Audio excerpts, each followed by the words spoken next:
Ela mora no meu peito e eu moro vizinho a ela. E eu fico desse jeito, pensando nos beijos e nos carinhos dela. Ela mora no meu peito e eu moro vizinho a ela. E eu fico desse jeito, pensando nos beijos e nos carinhos dela. Ela mora no meu peito e eu moro vizinho a ela. E eu fico desse jeito, pensando nos beijos e nos carinhos dela. Fala alguma coisa da aura dela. Beleza, deixa eu ver. É brilhosa? Ela é muito bonita. Ela me deixa confuso. Como alguma coisa enchendo meu peito. Eu sinto falta de ar. Dela.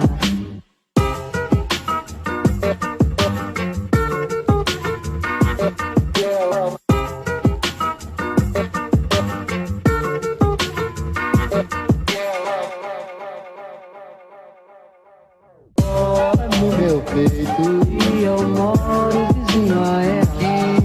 Eu fico desse jeito, pensando nos beijos e nos carinhos dela. Mora no meu peito e eu moro vizinho a ela. E eu fico desse jeito, pensando nos beijos e nos carinhos dela. Ela mora no meu peito e eu moro vizinho a ela. E eu fico desse jeito, pensando nos beijos e nos carinhos dela. O que foi, cabelinho? Gente assim não se dá bem na vida, não, hein? É que meu coração te escolheu, moro? Quando ele escolhe, eu vou onde ele quer.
Este samba que é misto de maracatu.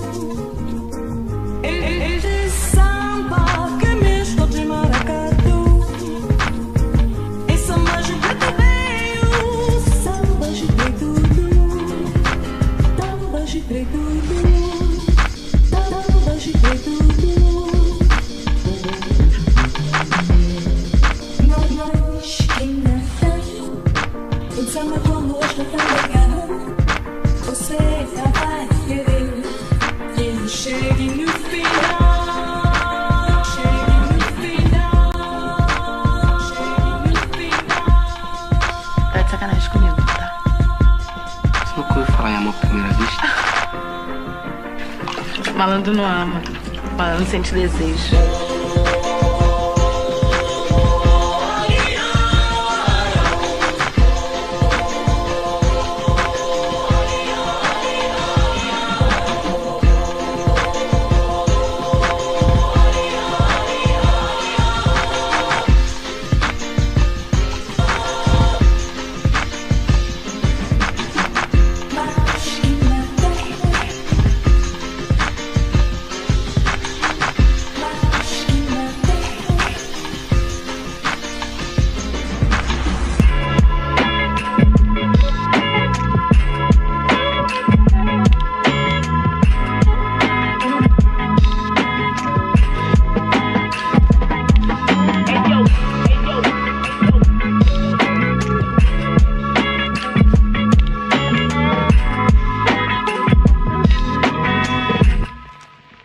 Ela partiu, partiu. nunca mais voltou.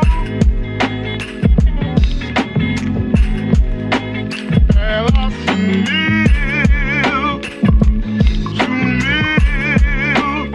e nunca mais voltou. Ela partiu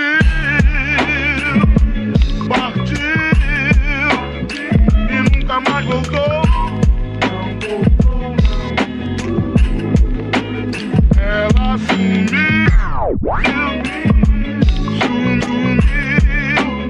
e nunca mais voltou. Se souberem onde ela está,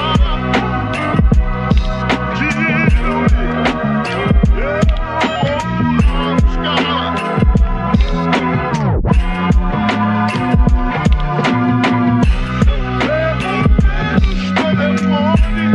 Tem seu nome, me deu uma dica, uma pista, insista.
Chove chuva, chove sem parar. Chove chuva, chove sem parar.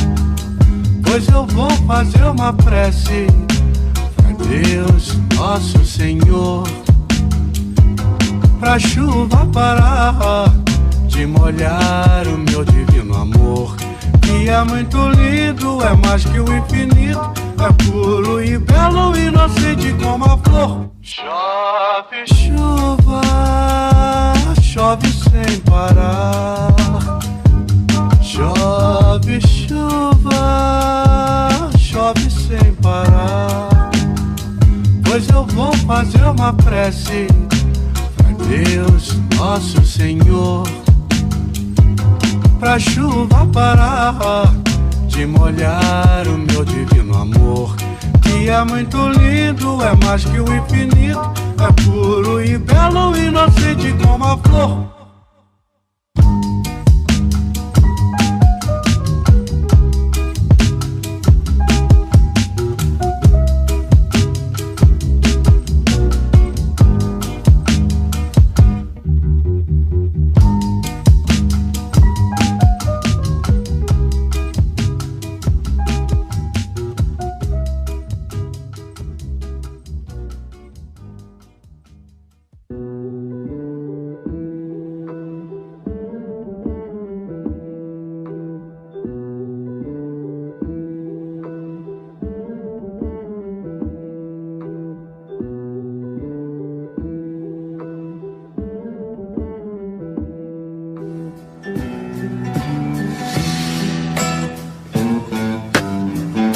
Amor daquela vez como se fosse a última. Beijou sua mulher como se fosse a última. E cada filho seu como se fosse o único. E atravessou a rua com seu passo tímido. Subiu a construção como se fosse máquina.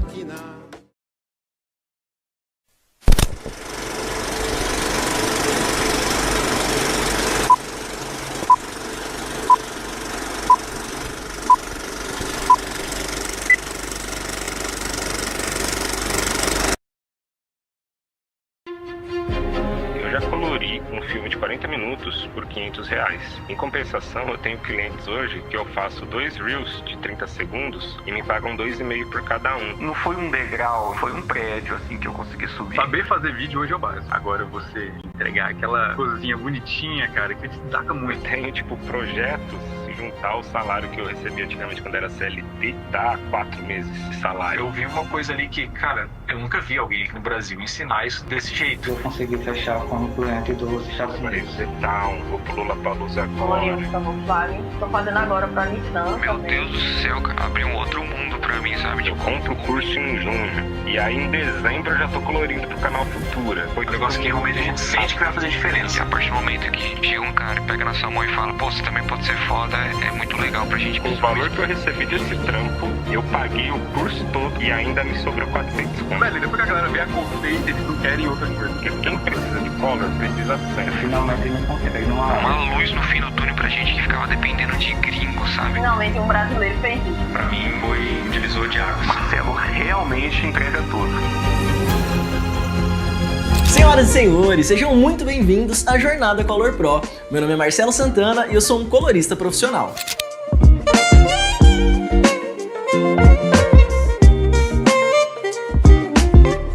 Cara, eu amo o que eu faço e hoje eu tenho o privilégio de poder dizer que eu ganho a vida fazendo só o que eu gosto. Mas é claro que não foi assim quando eu comecei. Há 15 anos atrás, quando eu entrei nesse mercado, eu trabalhava como editor de vídeo. E como a maioria de nós, eu comecei buscando aprender e fazendo um pouco de tudo. Editar, fazer animação, botar trilha e o que mais fosse preciso. E durante muitos anos, seguir dessa forma funcionou super bem. Eu conseguia tirar ali uma média de 3 a 5 mil reais por mês e naquela época esse era um valor que estava ótimo pra mim, saca? Mas chega um momento que você quer mais, que você já não tá mais afim de fazer as coisas que você já não gosta tanto de fazer, que você quer trabalhar em produções maiores, com mais qualidade, que vão impactar e chegar em mais pessoas, que vão te dar mais prazer em trabalhar e mais orgulho do que você tá fazendo. Enfim, você quer viver tudo aquilo que você sonhou quando decidiu entrar no mercado audiovisual. Fazer o que você gosta, sendo reconhecido e, claro, sendo bem pago por isso. E aí, quando chega esse momento, a gente esbarra num desafio que quem tá no mercado há algum tempo já percebeu. De uns anos pra cá, o mercado audiovisual cresceu bastante, mas também tem ficado cada dia mais competitivo, mais concorrido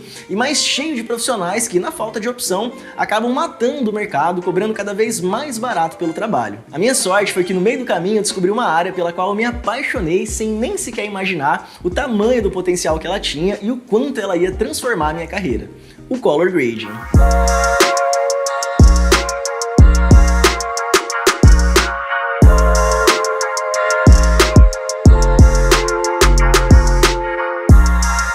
E foi a minha paixão por esse trabalho, percebeu tanto que ele mudou minha realidade, que me inspirou a começar a produzir conteúdo sobre isso e ajudar outros editores e filmmakers a evoluírem a qualidade das suas entregas e, como consequência, se destacarem nesse mercado. E é exatamente isso que eu vou mostrar pra vocês nesses 3 dias da Jornada Color Pro. Você vai ver que não foi só comigo, hoje já são mais de 600 profissionais que deram um passo nesse caminho que eu vou te mostrar. São histórias como as da Su, do Lucas e do Agô que eu quero que você se inspire, porque são essas histórias que me fazem acreditar ainda mais que o que eu vou te mostrar aqui tem um poder real de mudar o rumo da sua carreira. Mas bora começar pelo começo, né? Vou te explicar agora como que vai funcionar a nossa jornada. Hoje, na nossa aula 1, você vai entender como o color grading vai impulsionar a sua carreira. Eu vou te mostrar um panorama do mercado para você entender como as produções e os profissionais estão divididos, te mostrar como a gente está vivendo um dos melhores momentos do audiovisual no Brasil e como tudo que você precisa para conseguir aproveitar essas oportunidades nunca teve tão fácil ao seu alcance como está hoje. E para já dar um passo nessa direção, hoje eu vou te ensinar sobre uma das bases mais importantes do color grading,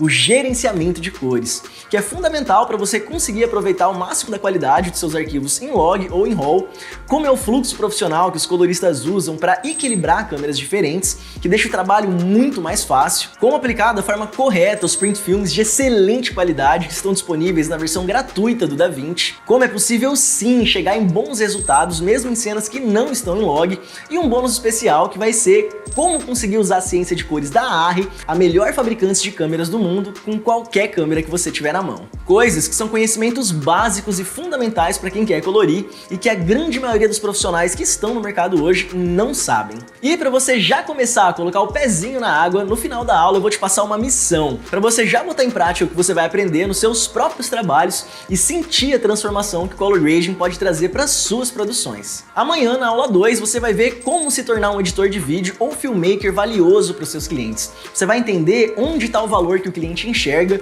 independente de quem ele seja, e como você pode se posicionar como alguém que tem isso para oferecer. Eu vou abrir no detalhe os 3 pilares que foram essenciais para eu chegar onde eu cheguei e te mostrar na prática as ideias por trás de alguns trabalhos meus e como eles chegaram em resultados como esses. E no final dessa aula você vai ter sua segunda missão da nossa jornada, porque o meu objetivo é que você saia dessa semana já vendo diferença nas suas próprias produções e com clareza do caminho que você precisa seguir. Então é muito importante que você realmente coloque em prática as coisas que eu vou te passar aqui, beleza? E na terceira e última aula, e essa é a mais importante, você vai conhecer o mapa do colorista profissional. Eu vou te mostrar uma oportunidade única que pode mudar o rumo da sua carreira no audiovisual.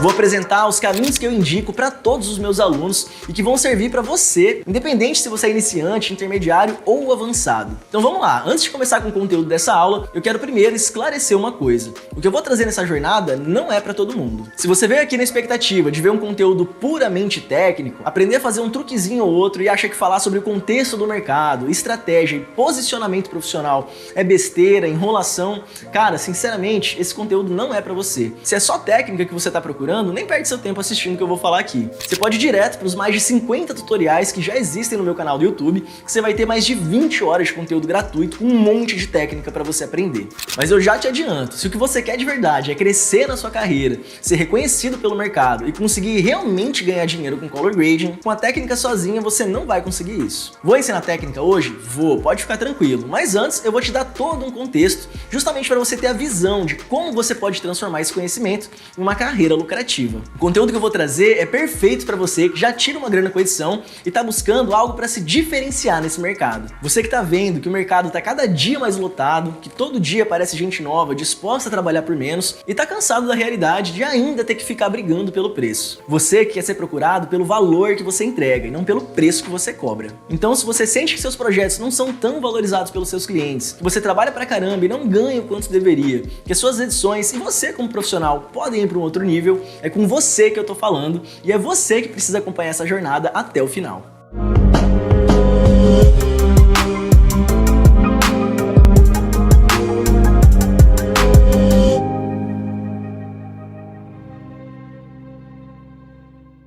Então vamos lá, quando eu falo que tem uma área da pós-produção que vai te tornar mais valioso para os seus clientes e te fazer ganhar mais por isso, às vezes as pessoas duvidam. Então eu quero te trazer aqui algumas informações importantes para você entender o contexto desse mercado. O que eu escuto muito e é o que a maioria das pessoas pensam é o seguinte: pô, Marcelo, o audiovisual tá lotado, não tem como, muita gente prostituindo o mercado. Mas qual que é a verdade? Imagina que o nosso mercado está dividido em algumas camadas, que vão das produções mais simples e mais baratas até as mais elaboradas e mais caras. As produções mais simples são aquelas de pequeno porte, que às vezes são feitas por uma única pessoa ou por uma equipe pequena, em que todo mundo tem que se desdobrar para fazer de tudo um pouco. São demandas daqueles clientes que ainda não têm muita consciência do que a gente faz ou simplesmente de um trabalho extremamente refinado, de altíssimo nível. Para eles, só o básico, uma captação bonitinha, uma edição bacana já resolve um problema. E aqui, cara, tem de tudo: publicidade, vídeo institucional, marketing digital, produção de conteúdo para redes sociais, filme independente, clipe, DVD musical, casamento, enfim, tem tudo que você imaginar. E aí, qual que é o lance? Esse tipo de projeto é o que hoje representa a grande maioria das demandas do nosso mercado. É a base da pirâmide do mercado audiovisual. O maior volume de trabalho está aqui. Já as produções mais elaboradas são aquelas de médio e até grande porte, dos clientes que têm mais consciência e que realmente precisam de filmes de alta qualidade para garantir a credibilidade da sua marca. E para essa galera, só o básico já não atende. São os clientes que querem uma produção bem planejada, que precisam de uma equipe maior, especializada para executar e que fazem questão de uma pós-produção muito bem feita.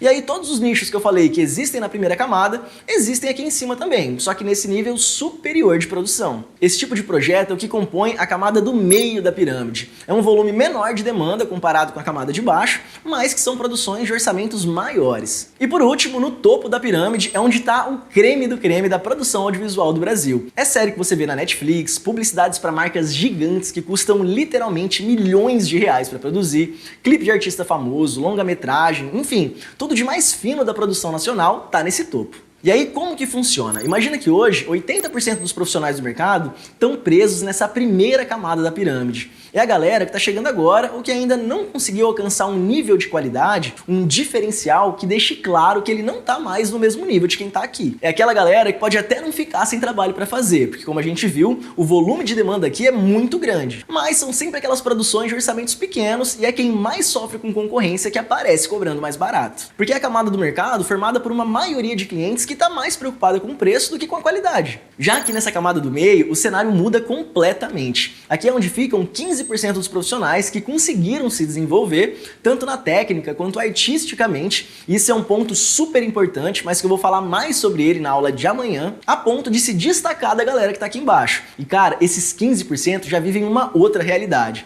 Trabalham com clientes que entendem o valor que eles têm dentro da produção, recebem muito mais reconhecimento profissional e, claro, são muito mais bem remunerados. Conseguiram sair daquele ciclo de serem obrigados a vender preço, porque agora são reconhecidos pelo valor que eles entregam. Para vocês terem uma ideia, enquanto nessa primeira camada é super comum a gente ver uma equipe pequena, ou às vezes até um profissional sozinho, se virar para produzir, editar, entregar um vídeo inteiro de 30 segundos por, sei lá, 3 mil reais, nessa camada de cima, por esse mesmo filme de 30 segundos, 3 mil reais é só o cachê do colorista. Quando não é mais caro. Percebe o tamanho da discrepância? E finalmente, aqui no topo da pirâmide estão os últimos 5% dos profissionais que são absurdos na técnica, absurdos no artístico e que estão fazendo isso há muito tempo. É a galera que passou muito tempo aqui nessa camada do meio, evoluiu profissionalmente, criou sua rede de conexões no mercado e conseguiram conquistar seu lugar no topo da pirâmide. Tá, Marcelo, mas agora o que eu faço com essa informação? Pensa o seguinte, cara, todos os editores e filmmakers que estão presos aqui nessa parte de baixo da pirâmide, que não conseguem atingir esse mercado de cima, todos eles não entendem de color grading, não dominam a técnica e muito menos o artístico. É aquela galera que não tem ideia de como tratar um arquivo em log, pega a imagem lavadona lá, já começa direto apertando o contraste, subindo a saturação, nunca ouviu falar de gerenciamento de cores, apanha para equilibrar câmeras diferentes, até tem algumas ideias, mas não sabe como executar, enfim, se esforça para fazer o que pode, mas na real faz tudo errado, desperdiça completamente o potencial do equipamento e das imagens que tem na mão. E aí, qual que é a sacada? A partir do momento que você domina a técnica do color grading, e repara que eu tô falando só da técnica, nem cheguei no artístico ainda, você já vai se destacar de todo mundo que tá aqui dentro desses 80%. Só de conseguir entregar um trabalho tecnicamente correto e bem feito, você vai conseguir apresentar um diferencial que deixa visível, na cara do cliente, que você tem uma qualidade acima da média de quem tá aqui. A ideia de se posicionar como um especialista em color grading é passar uma mensagem clara que você não é um profissional da base da pirâmide, que a pessoa procura quando só quer o básico. Não, você é o artista que garante para o filme o mesmo tratamento das produções de alta qualidade. Porque aí qual que é a consequência disso? A partir do momento que você domina essa habilidade, você não tá mais concorrendo com essa galera aqui de baixo. Simplesmente porque a qualidade que vocês entregam visivelmente não tá mais de igual para igual. E isso vira um diferencial muito forte, especialmente para aqueles clientes que não entendem muito bem a complexidade de uma produção audiovisual. Porque o legal do color é isso, pode ser a pessoa mais leiga do mundo. Qualquer um, quando bate o olho num filme com uma cor bem feita, sente o impacto que isso cria no material. Então, para todos os clientes e oportunidades que existem na base da pirâmide e que estão em busca de qualidade, você não é só mais um na concorrência, o profissional que faz o básico. Não, você é aquele profissional sofisticado que já está num outro nível de mercado. E justamente por isso é o artista que vai ser capaz de garantir para o filme dele a sofisticação das grandes produções, sacou? E a partir do momento que você passa a ser visto como essa pessoa, você não vai mais precisar ficar brigando pelo preço. Ah, Marcelo, mas então você está me falando que só de dominar a técnica eu não vou mais ter concorrência? Não é isso. Você não vai mais ter concorrência na base da pirâmide. Porque agora você acabou de pôr o pezinho nesse andar de cima aqui. Você subiu de nível. Então isso significa que para toda essa primeira fatia do mercado, que só sabe fazer color grading amador, você vai ser a preferência simplesmente porque a qualidade que você entrega se destaca. E nessa de começar a atender esses clientes e construir um portfólio mais profissional, que você vai começar a ser indicado e chamar a atenção de clientes e produções maiores, que estão nessa camada de cima da pirâmide. É aqui que começa o seu movimento de sair dessa primeira camada e entrar na segunda. E aí, para conseguir evoluir dentro dessa camada do mercado, é que entra a importância do seu desenvolvimento artístico como profissional. Esse é o jogo desse nível aqui. Dentro desses 15%, a técnica todo mundo já domina. O seu desafio agora, além de continuar estudando e desenvolvendo a técnica, é muito mais evoluir como artista. E cara, na moral, essa aqui é uma parte muito legal de desenvolver. É hora que você vai começar a ver filmes com um olhar mais atento, reparar em coisas que você não percebia antes, você vai começar a consumir conteúdos, referências, enfim, enriquecer o seu repertório. Isso aqui, cara, não tem outro jeito. É com tempo e experiência que você desenvolve. Mas aí qual que é o legal? E é por isso que eu repito tanto que o color grading é uma área tão promissora. Cara, só de você dominar a técnica, que é o que a grande maioria, aqueles 80% dos profissionais não dominam, você já vai ter um mercado inteiro para nadar de braçada. E aqui que você vai ver que você não vai mais precisar ficar brigando pelo preço, competindo com profissionais menos qualificados, que a sua agenda vai começar a ficar cada dia mais cheia, que as indicações de trabalhos vão ficar mais frequentes. Enfim, você vai ver que sua realidade vai mudar. Igual a do Agô, um aluno meu do CG Lab que com o primeiro trampo de color que ele pegou, já pagou o curso todo e ainda sobrou R$400. Mas essa história eu vou contar mais pra frente. E aí, a partir desse momento, você vai conseguir dar seus próximos passos, continuar evoluindo na sua carreira, já com uma vida mais confortável, sentindo mais prazer com o seu trabalho, se sentindo mais valorizado pelos seus clientes, com orgulho de mostrar as coisas que você está fazendo, com confiança para mandar seus orçamentos e com mais tempo livre para você conseguir desfrutar da sua vida do jeito que você quiser. Gente, quando eu falo que você vai ter um mercado inteiro para nadar de braçada, eu tô falando de um mercado que é gigante e continua crescendo a cada dia. Às vezes eu vejo gente falando assim, ah cara, mas o mercado audiovisual já foi melhor. Cara, quando? E melhor pra quem? Porque assim, nunca houve um momento no mercado com tanta produção de vídeo sendo feita como é hoje. Enquanto antigamente só conseguia produzir uma propaganda, fazer um vídeo, era quem tinha grana para investir e grana para veicular na TV, hoje em dia não, com a internet ganhando cada vez mais espaço e os equipamentos para você produzir, que antes eram caríssimos, hoje cada dia mais acessíveis, todo mundo que tem um negócio produz algum tipo de conteúdo para internet. E para te provar que eu não tô tirando essas informações da minha cabeça, olha aqui esses dados. Matéria do site do Sebrae. Investimento em marketing digital cresce em 2022. Os investimentos em campanhas de publicidade digital no Brasil chegaram a 14,7 bilhões no primeiro semestre de 2022, um aumento de 12% em comparação a 2021.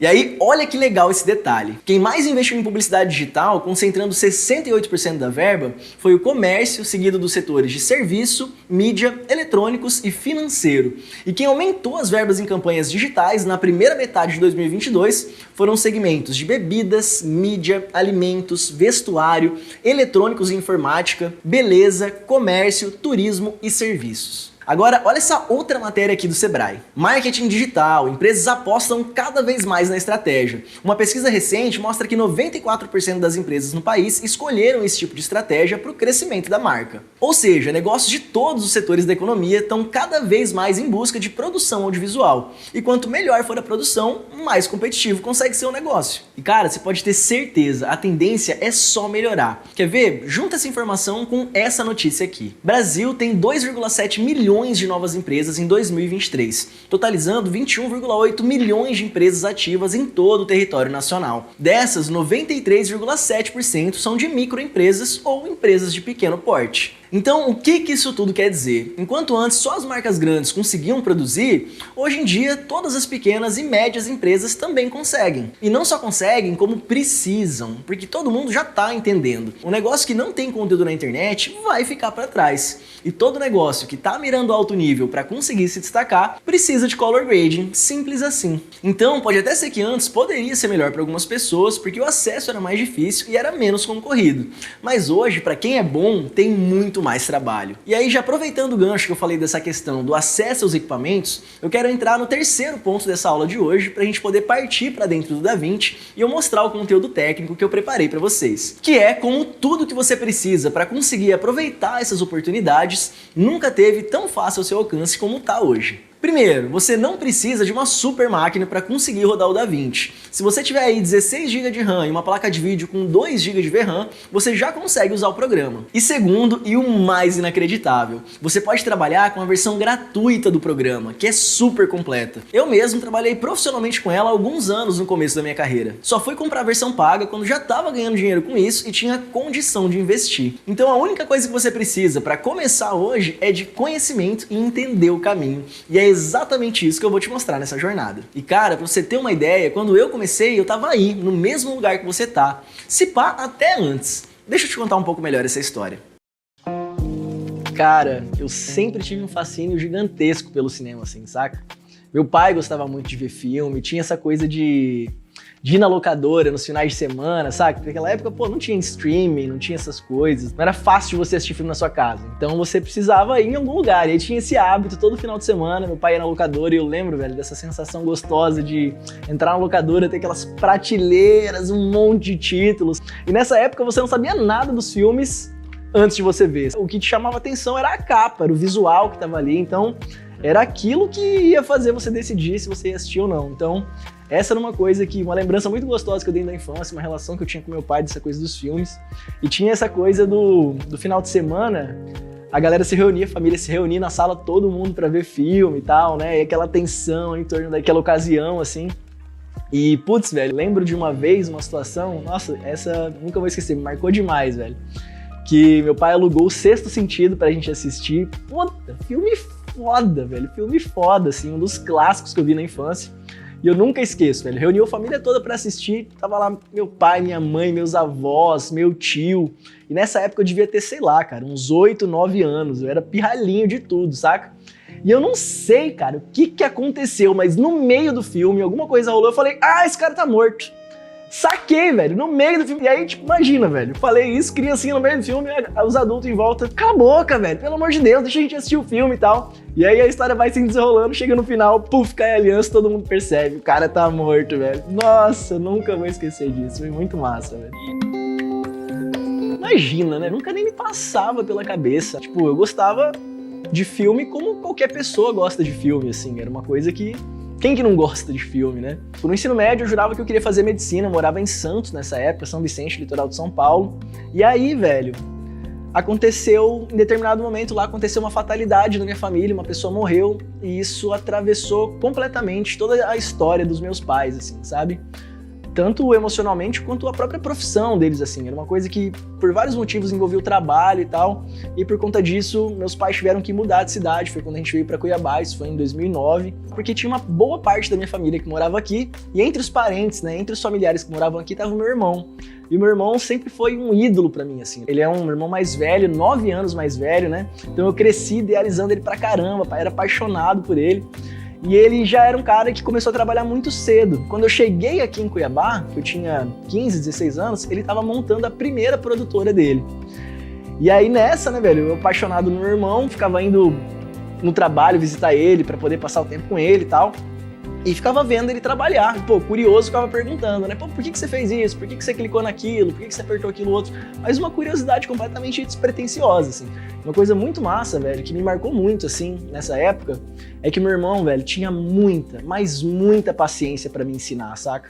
Então, nessa época, eu tava com essa curiosidade, começando a aprender, e eu perguntava muita coisa pra ele, às vezes perguntava mais de uma vez, 1000 vezes a mesma coisa, e ele sempre me respondia com muita paciência. Então, isso me marcou muito, assim, tipo, da generosidade de um professor de, pô, eu vou te explicar quantas vezes for preciso pra você entender e conseguir fazer, sabe?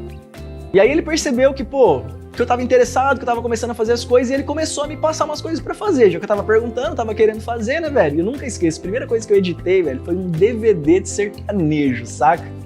E era um DVD mesmo, assim, ao vivo e tal. Foi a primeira coisa que eu fiz, e aí quando eu comecei a me identificar com isso, ele vê que eu tava conseguindo editar, que eu tava me interessando pela coisa, ele falou, velho, vou te pagar um salário pra eu poder começar a te cobrar as coisas. E aí foi meu primeiro emprego, meu primeiro salário como editor de vídeo, ganhava R$400 por mês, e eu editava, a produtora que ele fazia era muito de eventos sociais, sabe? Então eu editava casamento, aniversário, formatura, enfim, fazia essas coisas, e foi assim que começou a minha relação com a edição. E aí, cara, chegou uma época que a produtora começou a crescer, Mas aí meu irmão começou a idealizar umas coisas que ele queria fazer, e aí por um período que era para ser temporário, ele se afastou um pouco da produtora para tocar projetos pessoais dele, e acabou que o que era para ser temporário não foi mais temporário, ele não voltou mais, e isso desconfigurou completamente a maneira como a produtora acontecia. Então mudou ali a administração da empresa, entrou um outro dono, com quem eu já não me entendia muito bem, não tinha muita afinidade, não concordava com a maneira que ele levava as coisas. E isso foi fazendo eu perder o tesão na parada. E ao invés, isso foi um erro que eu cometi, saca? Ao invés de eu perceber que aquilo tava tirando meu tesão e, quero sair daqui, vou atrás de outra coisa que me motive e tal, comecei a levar coisa com a barriga, comecei a fazer cada vez menos, enfim, eu virei um funcionário ruim, assim, saca?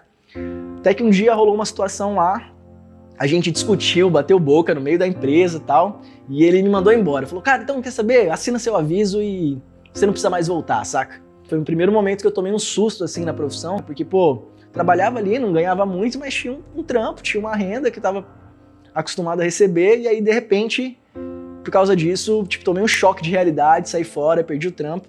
Mas aí, cara, pouco tempo depois, por conta das conexões que eu tinha feito ali dentro, que não tinham sido muitas, mas já tinha sido alguma coisa, rolou uma indicação para eu ir trabalhar numa outra produtora. Eu fui trabalhar nessa produtora e lá era onde a galera fazia muito mais publicidade, saca? E aí nessa época, velho, eu fazia muito motion design, foi quando eu me desenvolvi bastante assim nessa área, e por eles trabalharem bastante com publicidade, foi quando eu comecei a entender que existia essa outra área, que era o color grading. Então, chamou minha atenção aquilo, entendi que era uma área, desde a primeira vez que eu vi aquilo, eu falei, nossa, velho, que coisa mais artística, né, velho? Uma coisa mais gostosa de fazer, saca? Nessa época eu já tava começando a perder o tesão, assim, de fazer motion, de fazer montagem, e não porque eu não gostava do trabalho, eu gostava de fazer aquilo, mas eu sentia que era uma função meio ingrata, assim, sabe, velho? Eram muitas horas de trabalho, era muito tempo fazendo a coisa, muitos ajustes que precisava fazer de cliente, muita dor de cabeça, encheção de saco, e eu comecei a enxergar que na cor, além de ser uma área que me satisfazia mais, assim, em termos de interesse, de prazer artístico de estar fazendo aquela coisa, era uma parada que era mais dinâmica, saca? Era mais gostoso de fazer, era mais rápido de fazer, era mais reconhecido pela galera, assim, o impacto que aquilo causava, nossa, tinha essa impressão de que quem fazia isso era um artista, saca? Eu falava, velho, é isso que eu quero pra mim, saca?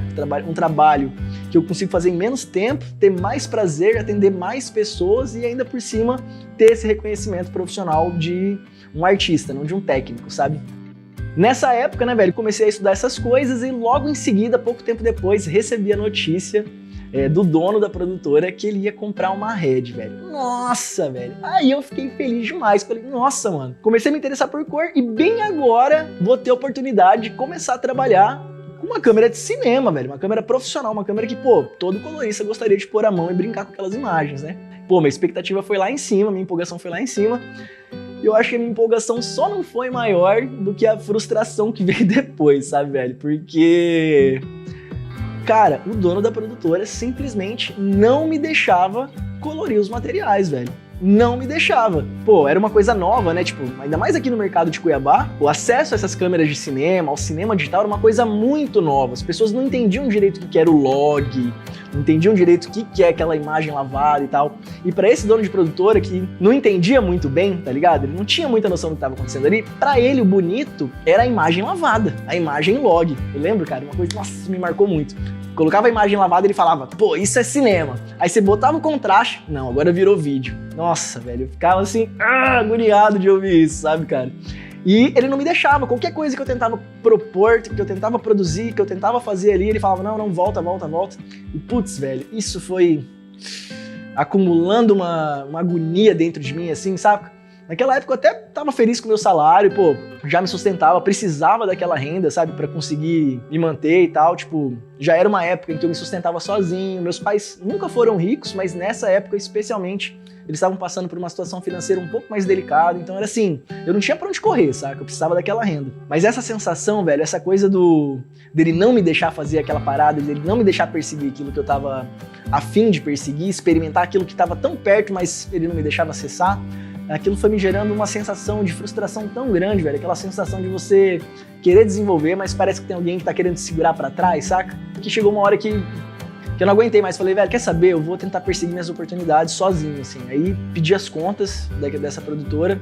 Falei, pô, velho, vou buscar outros caminhos, lugares onde eu consigo explorar isso que eu tô querendo me interessar e tal. E aí nessa hora, imagina, cara, insegurança, né, velho, de perder um salário fixo. Nessa época eu ganhava R$2.500 fixo.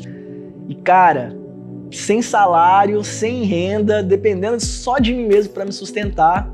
E aí nessa hora, velho, putz, que eu vejo como que meu pai tinha razão quando ele falava. Meu pai me falava muito assim, cara, a sorte favorece os corajosos, saca? Você não tá no momento de ter medo. Você é jovem, você não tá na hora de ter medo. E pouco tempo depois, o dono de uma produtora ficou sabendo do meu nome, me convidou pra trabalhar e, velho, era simplesmente a produtora que eu sempre sonhei em trabalhar na minha cidade, saca? Era a galera que fazia os filmes mais bonitos, mais bem produzidos, que tinha toda essa preocupação cinematográfica em cima da produção, saca? Não era uma galera que tava só produzindo pra ganhar grana, era uma galera que tinha tesão no trampo, saca?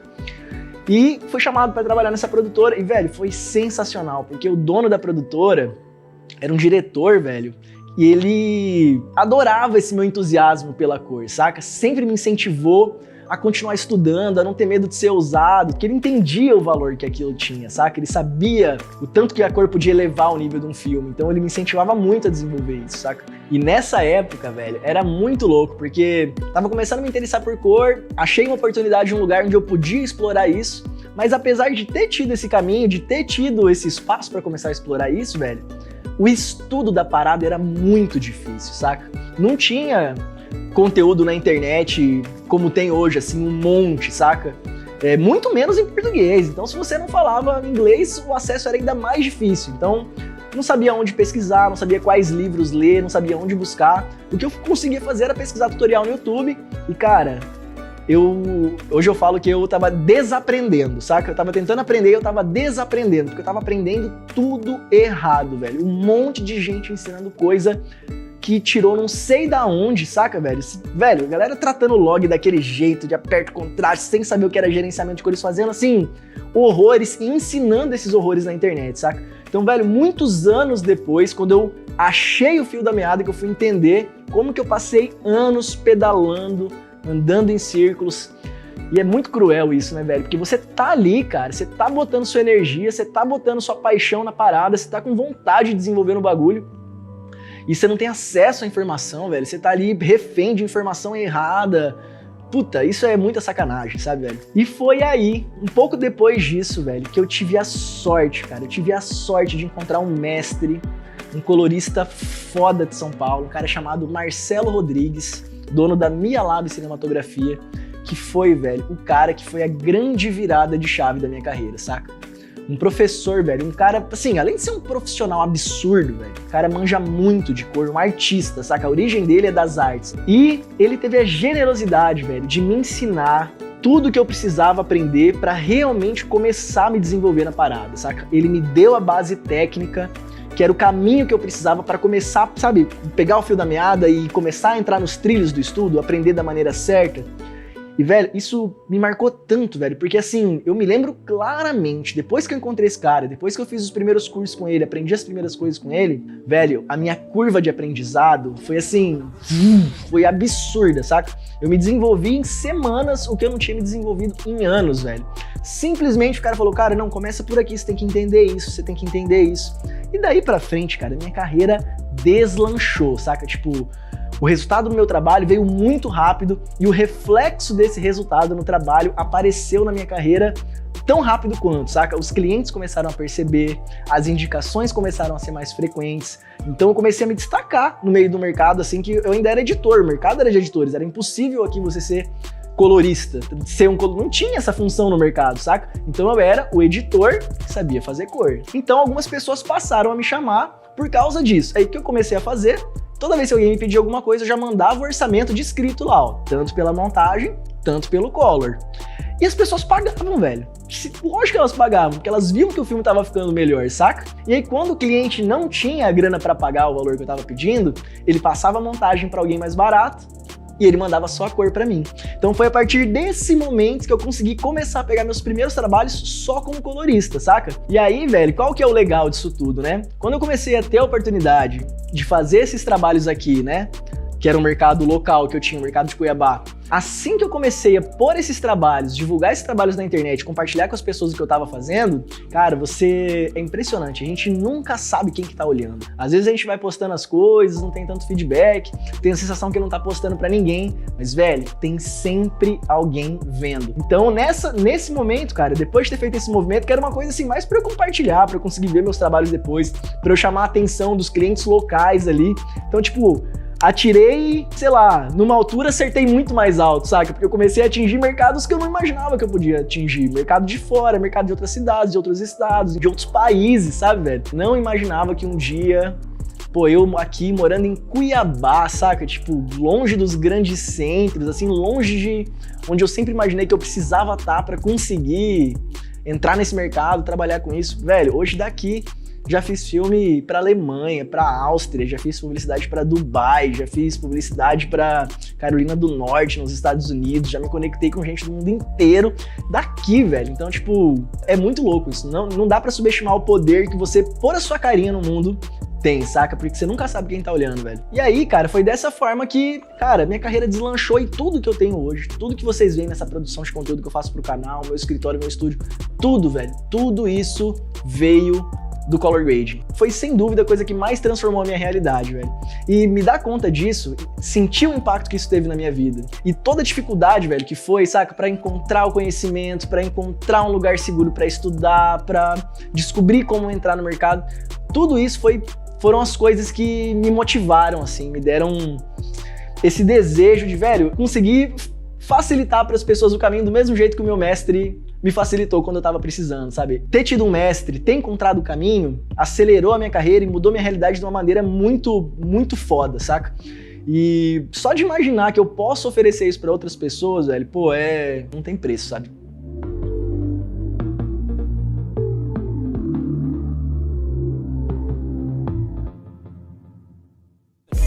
E agora, finalmente chegou a hora que eu tenho certeza que tem muita gente aí que tava ansiosa pra chegar, que é a gente entrar no DaVinci e eu te mostrar o caminho pra você dar seus primeiros passos no color grading de forma profissional. Então vamos nessa! Então vamos lá, galera, eu quero começar essa nossa caminhada aqui dentro do DaVinci Resolve por esses temas, esses assuntos técnicos que eu quero trazer pra vocês nessa aula, falando de um dos erros, cara, que é sem dúvida o erro mais cometido pela grande maioria da galera que tá começando no color, né? O que eu mais vejo por aí, cara, é editor com 5, 10, 15 anos de experiência que não sabe disso que eu vou te mostrar agora e que tá aí uma vida inteira trabalhando errado na hora que chega na hora de tratar suas imagens, né? Desperdiçando o potencial da qualidade dos arquivos que tem na mão.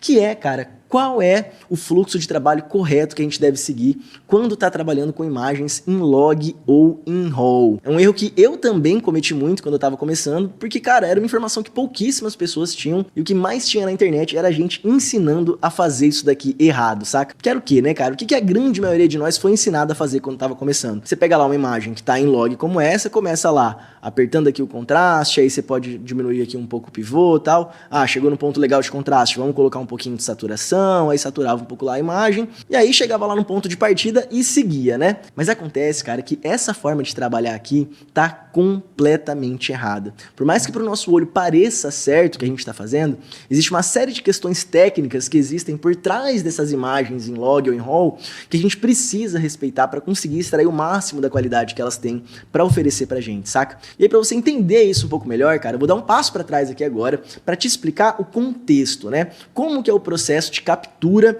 e de reprodução dessas imagens digitais, que são as imagens com as quais a gente trabalha. E aí, para você entender isso um pouco melhor, cara, eu trouxe aqui algumas imagens que é para ilustrar todo esse processo, o que acontece, né? A primeira imagem que eu separei é essa daqui, cara. Essa imagem aqui tá mostrando pra gente o que a gente chama de workflow, fluxo de trabalho, que é exatamente o caminho que as imagens percorrem desde o momento em que elas são capturadas lá na cena, né, até o momento em que elas vão ser exibidas nos cinemas, TVs ou dispositivos móveis. E aí qual que é esse caminho, né? A cena tá acontecendo lá no set, ela vai ser capturada por uma câmera, os arquivos dessa câmera vão ir para uma ilha, onde esse material vai ser editado, passar pelo processo de color grading, até que ele chega aqui na nossa ponta final, que é onde ele vai ser exibido nos cinemas, TVs ou dispositivos móveis. E aí, o que é importante a gente entender sobre esse processo? Que existe diferenças na capacidade de cada etapa dessa daqui de lidar com as cores. E o que eu quero dizer com isso? Você imagina o seguinte, a capacidade que o nosso olho tem de enxergar uma cena é diferente da capacidade que a câmera tem de registrar essas cores. O nosso olho consegue enxergar muito mais. Então, a câmera tem uma limitação técnica a respeito de como ela consegue capturar e reproduzir essas imagens, certo? E por sua vez, os cinemas, TVs e dispositivos móveis também têm uma capacidade diferente de reprodução de imagem do que as câmeras dão conta de capturar. As câmeras conseguem capturar imagens com muito mais informação do que essa ponta final aqui dá conta de exibir. E aí, para vocês entenderem isso um pouco melhor, conseguirem visualizar, eu tenho mais algumas imagens aqui, ó. Vamos lá. A primeira que eu quero mostrar é essa daqui. Isso daqui, gente, o que é esse gráfico, né? O que esse gráfico está mostrando pra gente, essa forma colorida que vocês estão vendo aqui no fundo, ó, ela é conhecida como horseshoe, pata de cavalo em português, né? Primeira pessoa que colocou isso aqui, criou esse gráfico, entendeu que isso parecia uma pata de cavalo e deu esse nome. Esse horseshoe, essa área coloridinha que a gente está vendo aqui, ó, é uma representação de todas as cores que o olho humano dá conta de enxergar. Essas são as cores que o nosso olho enxerga. E aí dentro aqui, ó, dessa área, a gente tem esses triângulozinhos aqui, demarcando áreas específicas dentro desse nosso gráfico, né? E esses triângulos são o que a gente chama de Output Referred Gamuts. São alguns dos Output Referred Gamuts que a gente tem, que são basicamente espaços de cores que estão representando o que é a nossa ponta final, o que os nossos dispositivos de exibição dão conta de exibir. Então, esse triângulozinho menor aqui, ó, é o que a gente chama de Hexa09, é o que é o tão famoso Hexa09, né? Que tem muita gente que não sabe o que é isso exatamente, tem uma noção meio confusa do que é, mas é isso aqui, o Hexa09 é essa área, essa representação desse espaço de cor, que é o espaço de cor padrão da indústria para TVs e monitores, dispositivos móveis e tudo mais. Então, a grande maioria desses dispositivos domésticos vão exibir esse espaço de cor aqui, ó, Hexa09, que ele foi criado pela indústria justamente para que a gente tenha uma fidelidade na reprodução das imagens, que vai garantir que quem está produzindo, independente de onde esse material seja exibido, vai ter um padrão, uma fidelidade de exibição daquilo que foi proposto, né? Enfim, para a gente ter consistência de reprodução em diferentes dispositivos. Então, esse Hexa09, esse triângulozinho aqui, representa o padrão da indústria para os monitores domésticos, ok? Esse triângulo aqui um pouco maior, ó, vermelhinho que a gente está vendo, é um outro espaço de cor que a gente chama de DCI-P3, que é o espaço de cor que os cinemas dão conta de exibir, os projetores de cinema exibem esse espaço de cor aqui, ó, DCI-P3, que é maior do que o Hexa09. E esse espaço maior aqui, ó, esse espaço grandão, maior do que todos esses outros triângulos, é o que a gente chama de REC 2020, que é o novo padrão de reprodução dessas TVs mais modernas, que são as TVs que a gente chama de HDR, High Dynamic Range, TVs que tem um volume, né, conseguem reproduzir mais contraste de luz, tem mais volume de cor, enfim, é uma nova tecnologia, a evolução do Hexa09. Então, esses aqui são os espaços de cor padrão que a gente tem de exibição, um para os nossos monitores padrões, outro espaço para o cinema e outro espaço para as TVs mais modernas, que é o REC 2020. Agora, quando a gente vem aqui para os espaços de cor que as câmeras conseguem capturar, a conversa já fica diferente. Olha só essa imagem aqui, ó. Olha isso aqui, gente. Olha o tanto de triângulo que a gente tem acontecendo aqui. Cada triângulozinho desse aqui está mostrando um espaço de cor específico que determinada marca de câmera adotou para os seus equipamentos. Então aqui, ó, a gente vai ter espaço de cor, esses aqui é um outro espaço de gerenciamento, não vou falar disso agora, mas a gente tem aqui os espaços de cor da Arri, da Canon, da GoPro, da Red, da Sony, da Panasonic. Então olha que loucura, cara, a gente tem vários espaços de cor muito diferentes aqui. Por que eles são diferentes, né? Porque cada marca, cada empresa vai desenvolvendo suas tecnologias e suas ciências e produzindo seus equipamentos da maneira como eles acham melhor. E aí existem essas diferenças. Então, qual que é o lance? Olha o desafio que a gente tem. As câmeras conseguem capturar esses espaços de cor que são gigantes, conseguem trazer muito mais informação, porém, quando a gente chega aqui nos nossos espaços de exibição, a gente tem uma limitação. Não tem como você pegar o que está sendo capturado por uma área dessa aqui, um triângulozão desse, e colocar para ser reproduzido num triângulo menor como esse daqui, sem nenhum tipo de transformação. Se você fizer isso, vai ficar errado. Então a gente precisa, e esse é um dos trabalhos do colorista, fazer as transformações adequadas para que as imagens que estão sendo capturadas nesses espaços de cor grandes aqui sejam reproduzidas de maneira correta dentro desses espaços de cor de exibição. Vocês estão entendendo? E é por isso que quando a gente pega uma imagem como essa e começa fazendo aquilo que eu acabei de mostrar, apertando contraste, apertando saturação, a gente está ignorando completamente tudo isso que está acontecendo aqui por trás desse desse arquivo, vocês estão entendendo? A gente está simplesmente ignorando essa necessidade técnica que existe para a gente conseguir aproveitar a qualidade que esses arquivos oferecem. E além dessa questão dos espaços de cor, também existe uma outra questão de diferença, né, entre as câmeras, que é a questão das curvas de gama. Do mesmo jeito que a gente tem diferentes maneiras, né, as câmeras têm diferentes maneiras de registrar as cores, elas também têm diferentes maneiras de registrar o contraste, de fazer a leitura da luminosidade das imagens. Então olha só, o tanto de curva que a gente tem aqui também, né? Tem a curva da Alexa, da Canon, da GoPro, da Red, da Sony, da Panasonic, enfim. Essas são as curvas de contraste que a gente tem. Então, além da diferença do espaço de cor, tem a questão da diferença da curva de contraste. Então, é isso tudo que a gente precisa respeitar na hora de fazer o nosso tratamento, e é para isso que serve o gerenciamento de cores. E para vocês entenderem, começarem a entender isso melhor na prática, eu vou voltar aqui agora para dentro do DaVinci para mostrar para vocês como que a gente faz essas transformações, beleza? Então vamos lá. Deixa eu minimizar essa galera. Então vamos lá, vou começar zerando aqui esse Node, tá? E aí, gente, como que funciona? Antes da gente começar a fazer qualquer coisa nessa imagem, a gente precisa fazer essa transformação. A gente não faz nada no olho, a gente faz de uma maneira técnica, usando uma transformação matemática que foi criada pelos próprios fabricantes da câmera para garantir que a gente consiga extrair o máximo da qualidade desse arquivo, vocês estão entendendo? E aí como que a gente vai fazer? Ó, com esse meu Nodezinho aqui, eu vou vir nos meus efeitos e vou trazer esse efeito aqui, ó, Color Space Transform. Essa é uma imagem que foi capturada por uma Blackmagic 6K. Então eu vou fazer o meu gerenciamento de acordo com os espaços de cor da Blackmagic. E aí, ó, olha o que a gente tem aqui, né? A gente tem o Input Color Space e o Output Color Space. Aqui no Input eu vou colocar os espaços de cor da Blackmagic, que eu sei, eu conversei com a equipe de câmera e eles me falaram qual que era a versão que eles estavam usando na câmera. Então essa é uma informação que a gente precisa ter. Quem capturou, o diretor de fotografia, precisa saber como que ele configurou a câmera e te dar essa informação. Então a gente vai vir aqui, ó, nas listinhas de espaços de cor, e eu vou encontrar aqui o da Blackmagic, eu sei que o que eles usaram foi esse daqui, ó, Blackmagic Design, o Wide Gamma de geração 4 e 5, e o Input Gamma foi o mais atual também, que é esse daqui, ó, Blackmagic Design Film geração 5. E na minha saída, eu vou colocar Rec 709, Gama 2.4, que é o padrão da indústria, o padrão que os monitores exibem, a grande maioria dos monitores. A grande maioria das vezes o que a gente vai entregar para qualquer trabalho vai ser esse espaço de cor. E aí, olha lá, cara, uma transformação matemática, eu não fiz nada, absolutamente nada aqui nessa imagem, só usei uma transformação para tirar daquele espaço de cor grande, né? De novo, deixa eu voltar aqui para vocês entenderem. Usei uma transformação feita sob medida para tirar desse espaço de cor aqui grande e passar para o espaço de cor correto de exibição. Vocês estão entendendo? E tá lá, cara, olha isso, sem precisar mexer com absolutamente nada. E agora você pode estar se perguntando, né? Tá, Marcelo, mas qual que é o sentido disso? Por que as câmeras vão capturar num espaço de cor maior se no final a primeira coisa que você vai ter que fazer é transformar para um espaço de cor menor antes de começar a trabalhar? Não faria mais sentido capturar direto em Rec 709? Você não tá tendo que transformar de qualquer maneira? E aí que tá, meu querido, essa que é a sacada. O que a gente faz na hora de colorir é trabalhar antes dessa transformação. Então, a partir desse momento, tudo que eu for fazer de ajuste nessa imagem, eu vou fazer aqui para trás, ó, trabalhando em cima do log, aproveitando toda a informação que essa câmera trouxe para mim, para só aqui no final eu fazer essa transformação. Vocês estão entendendo? Então, o que eu poderia fazer? Aqui nesse Node de trás agora, eu tô achando que ainda está um pouco escuro, vou vir aqui nas minhas altas luzes e eu vou aumentar esse valor. E tá lá, ó, olha isso.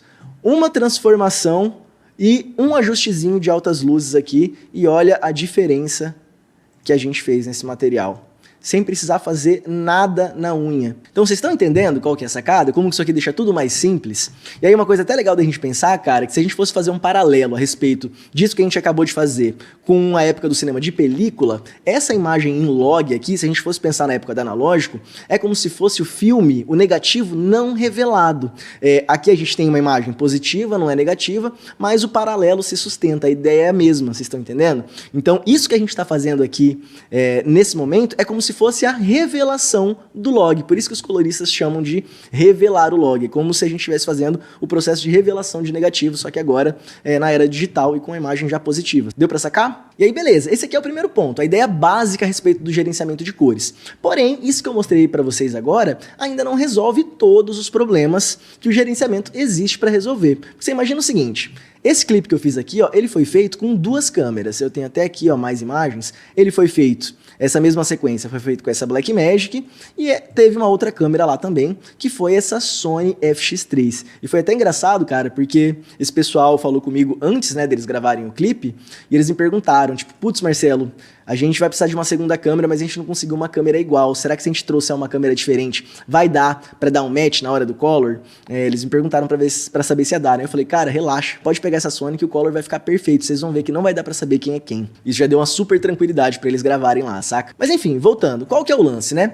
Esse clipe foi feito com essas 2 câmeras, e aí, cara, por mais que esse lance que eu mostrei pra vocês, o gerenciamento, resolve a questão de transformar do espaço de cor de captura pro espaço de cor de exibição, ele não resolve a nossa questão de equilibrar câmeras diferentes, os desafios que a gente tem na hora de equilibrar câmeras diferentes. Vocês imaginam o seguinte, ó, se eu vier aqui e só passar o que eu fiz nessa imagem pra essa, né, eu vou clicar com direito, vou vir aqui em Apply Grade. Ficou errado aqui, eu vou zerar esse meu node aqui pra trás. Não vou zerar, vou deixar eu desligar ele aqui. Por que ficou errado, né? Por que não tá certo de primeira? Porque essa cena foi capturada com uma Sony. Então, o meu gerenciamento de cores aqui precisa ser feito de acordo. Como essa cena foi feita com uma Sony, eu não posso deixar aqui o input da Blackmagic. Então, eu preciso vir aqui e colocar o espaço de cor da Sony. E aí, vocês reparam, gente, que aqui vai ter de todas as câmeras, ó. Tem Canon, tem DJI, tem uns outros aqui de exibição e tal. Ó, tem da Red, ó, os da Sony aqui apareceram. Vai ter da Fuji também. Enfim, todas as principais câmeras vai ter nessa lista. Até do iPhone já chegou, saca? Então aqui, ó, vou colocar o espaço de cor da Sony, que foi S-Gamut 3 Cine, isso que eles configuraram lá. E o meu input gama foi o S-Log3. Então deixa eu colocar aqui S-Log3. Então pronto, agora a minha transformação está sendo feita de acordo. Então vocês veem que a gente não tem o mesmo ponto de partida, né? Inclusive se eu deixar aqui o mesmo tratamento, ó, se a gente for olhar, olha como tá bem diferente, né, essas imagens. E aí qual que é o negócio? Por mais que agora a gente tenha feito a transformação que tira do espaço de cor grande da câmera e passa para a Rec 709, quando a gente vai trabalhar aqui para trás, em cima de cada arquivo, a gente ainda está trabalhando no espaço de cor original da câmera. Então tudo que a gente faz aqui, ó, a gente está trabalhando em cima do S-Gamut 3 Cine, S-Log3. E quando a gente está trabalhando aqui na Blackmagic, tudo que a gente faz aqui para trás, a gente está trabalhando em cima do espaço de cor da Blackmagic. E aí qual que é o desafio que isso gera pra gente? Por mais que aqui a gente venha e faça todos os processos para deixar essa imagem igualzinha à imagem que está aqui atrás, a imagem da Blackmagic, eu venho aqui e faço todas as correções desse node e deixo elas iguais, quando eu começar a ver aqui mais pra frente e continuar o trabalho, aplicar contraste, aplicar uma cor, aplicar qualquer tipo de processo, o resultado que a gente vai ter, a resposta que a gente vai ter dessas imagens, não vai ser consistente. Por mais que a gente tenha equilibrado no primeiro node, como elas estão em espaços de cor e em curvas de gama diferentes, quando eu colocar 2 pontos de contraste numa imagem, ela vai responder diferente de quando eu colocar 2 pontos de contraste na outra. Quando eu mexer em saturação em uma, o mesmo processo na outra vai ter uma resposta diferente. E aí, cara, para facilitar para vocês entenderem isso, eu sei que isso pode parecer um pouco abstrato, então eu vou trazer aqui, cara, um exemplo que é meio besta, mas que pode te ajudar a entender o que eu tô querendo dizer e qual que é a lógica, qual que é o desafio que a gente tem. Imagina o seguinte, cara, imagina que eu te dê 2 pedaços de papel de tamanhos e formatos diferentes e te peça para fazer um barquinho, beleza? Aí você vai lá, pega o seu primeiro pedaço de papel, faz uma sequência de dobraduras e no final tá lá o seu barquinho, beleza? Aí você vai lá, pega o seu outro pedaço de papel, faz essa mesma sequência de dobraduras e quando você terminar, o que você vai reparar? Que os barquinhos ficaram diferentes. É óbvio, não é? Por mais que você tenha feito a mesma sequência de dobradura nos dois, o tamanho e o formato do papel no começo era diferente. Então é óbvio que não vai ficar igual, certo? Imagina que deve dar um maior trabalho fazer 2 barquinhos exatamente iguais com papéis de tamanhos e formatos diferentes, não deve? Com as imagens é a mesma coisa. Imagina que o tamanho e o formato do papel é como se fosse os espaços de cores originais das câmeras. E a sequência de dobradura que você faz é como se fosse os ajustes que você fez na imagem. Então, por mais que você faça a mesma sequência de ajustes em 2 imagens que chegaram em espaços de cor diferente, o resultado não vai ser o mesmo. Vocês estão entendendo? Então, pra gente ter 2 barquinhos exatamente iguais, o que a gente precisaria fazer primeiro é deixar esses papéis exatamente do mesmo tamanho e do mesmo formato, certo? E é exatamente exatamente isso que a gente pode fazer na hora que a gente faz o gerenciamento de cores, que é a segunda coisa que eu quero mostrar para vocês a respeito desse assunto agora, que é o seguinte: imagina que além dos espaços de cor que a gente tem das câmeras, existem também os espaços de cor que foram feitos específicos para a gente trabalhar, espaços de cor de gerenciamento. Um deles é o espaço de cor desenvolvido pelo próprio DaVinci, que é o DaVinci Wide Gamut Intermediate, que é isso daqui que eu vou mostrar para vocês agora, ó. Imagina o seguinte, gente, eu vou zerar aqui o gerenciamento dessa imagem, vou zerar tudo aqui nessa. Vamos lá, vou zerar essa galera aqui, vou zerar esse cara aqui também. E aí, vamos lá, vou criar aqui agora 2 nodes, tô apertando Alt S, tá aparecendo um atalhozinho aqui pra vocês, tá? Vou colocar esse node aqui pra cá. Imagina, galera, que é o seguinte, ó, nesse primeiro node eu vou trazer aqui um Color Space Transform, e ao invés de transformar direto do espaço de cor da câmera para Hexad 09, eu vou transformar de Blackmagic, Wide Gamut geração 4 e 5, Blackmagic Film geração 5. Em vez de eu jogar direto para Hexad 09, eu vou jogar para esse espaço de cor que foi desenvolvido pelo próprio DaVinci, certo? DaVinci Wide Gamut, DaVinci Intermediate, olha lá. Então, o que eu estou fazendo? Eu estou transformando de um espaço de cor grande para outro espaço de cor que também é grande. Imagina que esse DaVinci Wide Gamut é um espaço de cor maior do que todos os outros, justamente para a gente poder pegar qualquer câmera que chegar e jogar para dentro dele, entendeu? Ele vai ser um espaço que vai comportar todas as ciências de qualquer câmera. Então, nesse primeiro node, a gente está fazendo isso, transformando do espaço de cor original para o espaço de cor DaVinci Wide Gamut e DaVinci Intermediate. Aqui no final, eu vou trazer um outro Color Space Transform, e aqui, ó, eu vou tirar de DaVinci Wide Gamut, DaVinci Intermediate, e vou passar para Hexad 09 Gamma 2.4.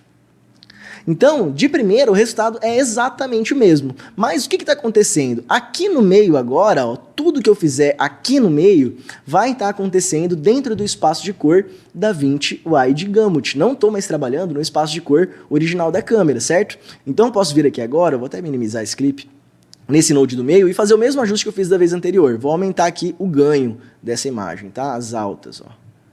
Tipo aqui. Acho que já tá ok, certo? Então, olha só, esse ajuste que eu fiz agora tá acontecendo em DaVinci Wide Gamut. E agora, velho, se eu vier aqui nessa outra câmera, ó, e fizer a mesma coisa, vamos lá, ó, apliquei aqui, eu só cliquei com o meu botão do meio da barra de rolagem, tá? Mas é a mesma coisa que clicar com direito e Apply Grade. Vou zerar aqui esse ajuste do meio, e aqui na entrada do meu gerenciamento, mais uma vez, eu vou ajustar de acordo com o espaço de cor de entrada da câmera, que foi uma Sony, S-Gamut 3 Cine, S-Log 3.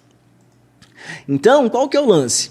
Agora, aqui no meio, mais uma vez, eu estou trabalhando dentro do espaço de cor DaVinci Wide Gamut. E o que isso significa? Que a partir de agora, tudo que eu fizer aqui nesse meio, nas duas imagens, vai fazer que elas respondam exatamente da mesma maneira. E aí é legal entender o seguinte, essa transformação não vai fazer um equilíbrio entre as câmeras automático, tanto que não está igual, né? Vocês podem ver isso claramente aqui, ó, as imagens ainda estão diferentes. Mas o que acontece é que a partir de agora, a resposta da ferramenta vai ser consistente. Vocês estão entendendo? E aí, para vocês entenderem do que eu tô falando, cara, eu vou até voltar aqui, ó, nessa imagem, vou escolher um momento bacana aqui. Aqui, ó, vou escolher um frame, vou capturar um frame disso. Clicar com direito, Grab Still. E aí, vamos lá, na outra imagem agora. Escolher um momento aqui legal também.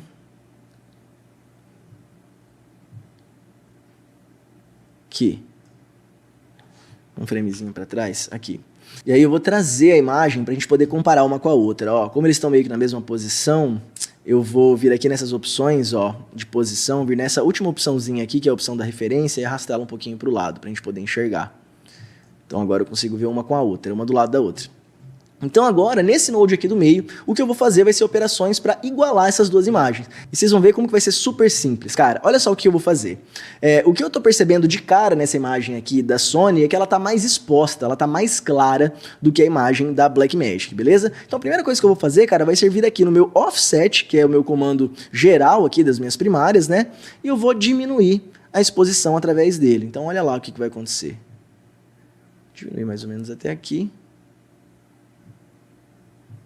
E aí o que eu tô sentindo também é que tá faltando um pouco de saturação nessa cena. Então, eu vou acrescentar um pouquinho mais de cor usando o meu Color Boost, que eu acho que ele tem uma resposta um pouco mais agradável do que o meu controle de saturação tradicional do DaVinci. Então, vou vir aqui no meu Color Boost, eu vou aumentar um pouco, ó. E uma coisa que eu tô reparando também é que essa imagem, ela tá um pouco mais amarelada do que essa, sabe? Essa que tá um tom mais avermelhado na pele dele e tal. Então acho que eu posso aumentar um pouquinho mais o Color Boost. E agora, aqui no meu próprio offset ainda, eu vou arrastar essa bolinha na direção aqui mais do vermelho, enfim, para ver se eu consigo equilibrar essa pele dele com o que eu tô vendo aqui na direita, beleza? Então olha lá. Talvez diminuir um pouquinho mais a exposição, tô achando que ainda tá mais claro aqui. E aí, cara, olha isso. Fala se não tá igual. Olha só, antes, depois. Antes, depois. Olha isso, as duas, sem nada e com o tratamento. Fala se não tá igual, fala se não equilibrou, cara. Fala se a gente cortar de uma imagem para outra aqui, ó, você vai falar que não tem continuidade.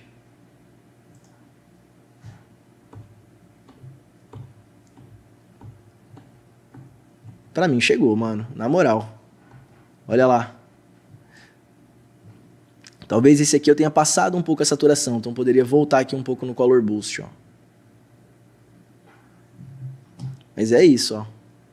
Enfim, aí é uma questão da gente ir refinando aqui e tal, se achar que não chegou. Mas isso aqui, cara, para uma imagem, para um clipe onde está cortando, dinâmico, de uma imagem para outra, esse nível de proximidade aqui, ó, já tá super passável. Quero ver quem que fala que não tá dando sequência, que não tá continuando, sabe? Então, olha que simples, cara. Percebe como que facilita muito mais o processo? 3 nodes aqui, ó. Precisei de um único node para fazer o ajuste. E aí, qual que é o legal? A partir desse momento, qualquer coisa que a gente continuar fazendo, vamos supor que aqui na frente, sei lá, eu queira esfriar essa imagem, né? Deixar ela um pouco mais fria. Isso daqui é só uma hipótese, tá, gente? Não tô falando de... A ideia não é criar um visual, quero só mostrar um ponto para vocês. Olha lá, eu mexi na imagem, né? Se eu copiar esse node aqui agora, deixa eu tirar esse split screen. Foi lá na outra cena.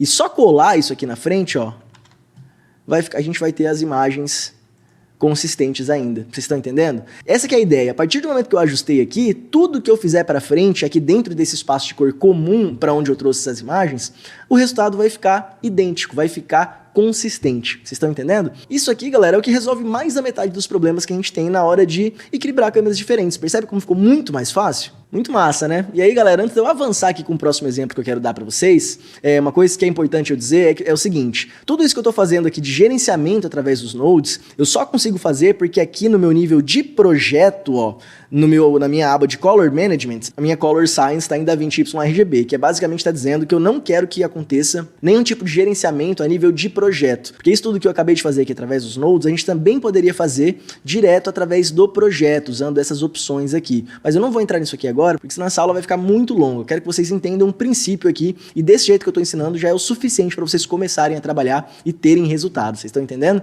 E aí, ó, deixa eu já até falar uma coisa aqui que é importante, que é o seguinte, em tudo que eu vou mostrar aqui para vocês agora, eu quero trabalhar usando a ciência de cores do DaVinci Wide Gamut.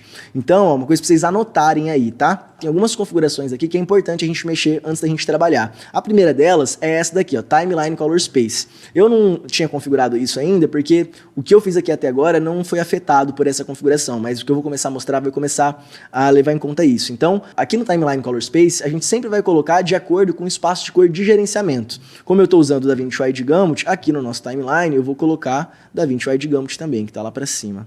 Aqui, ó, DaVinci Wide Gamut Intermediate, que é basicamente o que eu estou dizendo é o seguinte, para timeline, as ferramentas que trabalham adaptadas ao espaço de cor, eu quero que elas usem também esse espaço de cor grande, porque do jeito que estava aqui antes, estava Hex 09 Cine, eu estava dizendo para as ferramentas trabalharem num espaço de cor menor do que o espaço de cor grande que eu tenho para trabalhar. Então, só esse hackzinho que eu estou te dizendo aqui, ó, só essa dica a respeito de como você tem que configurar seus projetos, já é uma coisa que vai mudar super a resposta das ferramentas e o resultado que você consegue chegar através do tratamento, sabe? E uma outra coisa legal de vocês mexerem também, ó, é aqui nessas opções de Lookup Tables, aqui nesse último de baixo, onde está esse 3D Lookup Table Interpolation, ele por preset vem em Trilinear.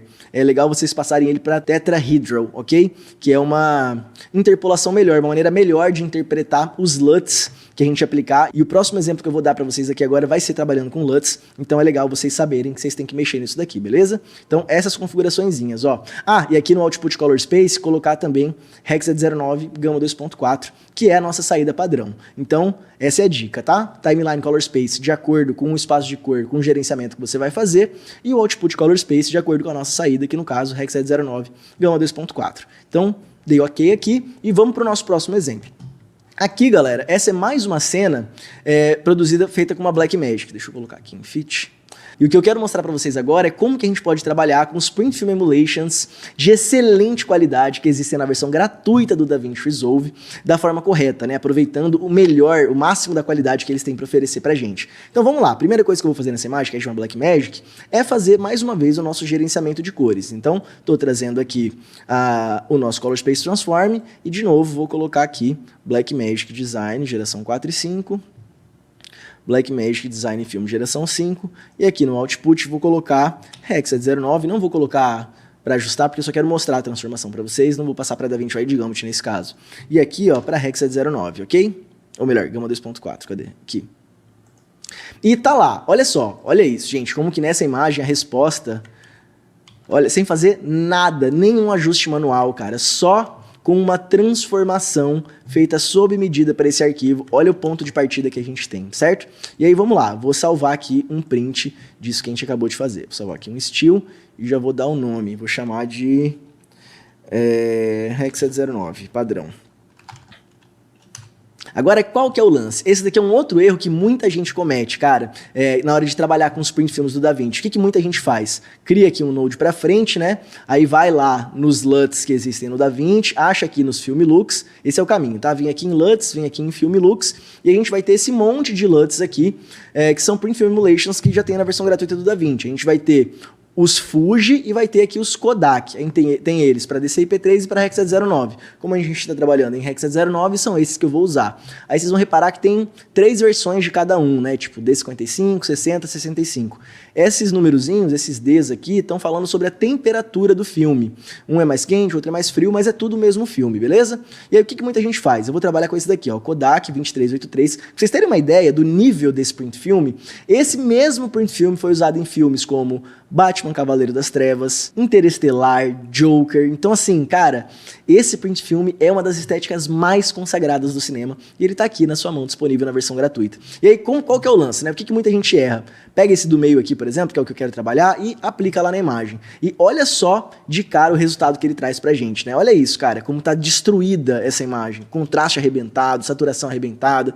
Aí o que a galera faz? Pô, tá muito forte a aplicação desse LUT. Vem aqui nas opções de opacidade, diminui um pouco a opacidade, e aí segue, né? Vai trabalhando em cima disso. Mas acontece que isso aqui também tá completamente errado, galera. Deixa eu deletar esse node, deixa eu zerar isso aqui.